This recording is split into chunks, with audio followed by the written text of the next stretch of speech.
Menegur Umar, ya Umar, ngapain kau urusi orang lain?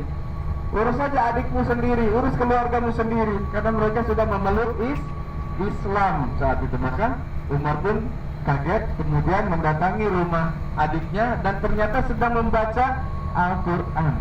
Ya, sedang membaca surat Thaha. Maka kemudian didengarkannya oleh Umar bin Khattab. Kemudian dia langsung masuk ke ruangan rumah. Kemudian dia bertanya, apa yang kau baca? Dia bilang, tidak, kami tidak melakukan apapun. Apa yang kau baca? Kata Umar bin Khattab. Ya, akhirnya dia menyampaikan ini adalah lembaran daripada Al-Quran. Maka dia pun penasaran, ingin memegangnya, namun diperintahkan untuk bersih-bersih. Namun Umar saat itu menurut. Ya, setelah bersih, kemudian dia pun membaca.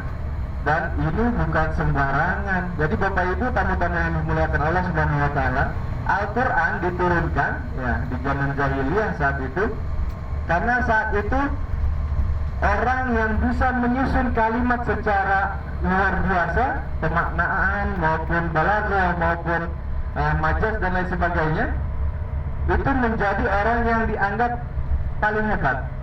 Ya, ketika dia bisa membuat sajang di dinding Ka'bah, dan itu menjadi suatu kehormatan, suatu kebanggaan bagi kabilah tersebut, bagi suku tersebut. Wah, ternyata ini orang santun ini yang bikin lafaz-lafaz syair-syair, masya Allah, itu jadi kebanggaan masyarakat Kalimantan Tengah saat itu contohnya. Nah, akhirnya maka turunlah Al-Quran, wahyu. Ya, ketika akhirnya Umar bin Khattab membaca itu, masya Allah, isinya ini bukan sembarangan ini. Ya, tidak ada mengagungkan manusia di dalamnya, ini tentang ketauhidan ini. Maka akhirnya Umar bin Khattab pun bertanya kepada adiknya, di mana Muhammad, katanya. Maka tidak dijawab. Ketika kau akan menyelakai Muhammad, maka